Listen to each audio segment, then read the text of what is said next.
কেন মুরগিকে এত রাত্রে বেলা খাবার দিতে হলো? আসসালামু আলাইকুম। এখন যেটা দেখতে পাচ্ছেন এটা আমাদের খামার। চারিদিকে পর্দা নামানো রয়েছে এবং ভিতরে লাইট দেওয়া রয়েছে।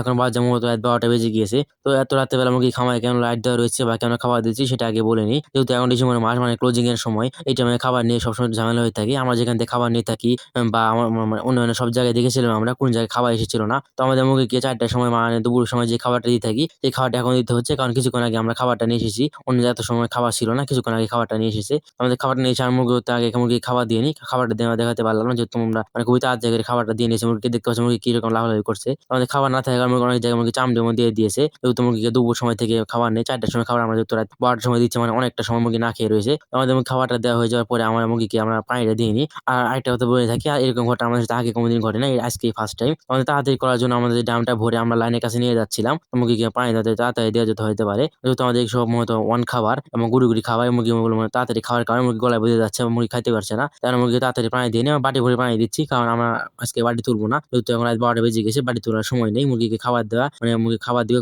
খাবে, পানি খাবে। মানে তারপর আমরা লাইটটা বন্ধ করে দিব। আমরা খাবার দেওয়া হয়ে যাওয়ার পরে আমরা ১ ঘন্টা বা ২ ঘন্টা পরে মুরগি খাবারটা জড়ো করে দিই। যেহেতু এখন আজকে রাতের বেলা তাই আমরা এখনই খাবারটা জড়ো করে দিচ্ছি। খাবার জড়ো করে দেওয়ার মানে ৫-১০ মিনিট পরে দেখতে পাচ্ছি খাবার সব শেষ হয়ে গেছে একদম। যাই হোক আমাদের খামারের কাজ শেষ হয়ে গেছে। তো আমাদের খামারের চারিদিকে যেসব পর্দা নামানো হয়েছিল না, আমাদের পর্দা আমরা ফাঁকা রেখেছিলাম। মানে সন্ধ্যার সময় পর্দা নামিয়ে দিতাম। সেসব পর্দা আমরা এখন নামিয়ে দিচ্ছি। কারণ অনেক বাতাস রয়েছে। তো বাতাসটার কারণে যেহেতু পর্দা না নামালে মুরগি সর্দি লেগে যেতে পারে। আশা করি বুঝতে পেরেছেন। আমাদের জন্য দোয়া করবেন।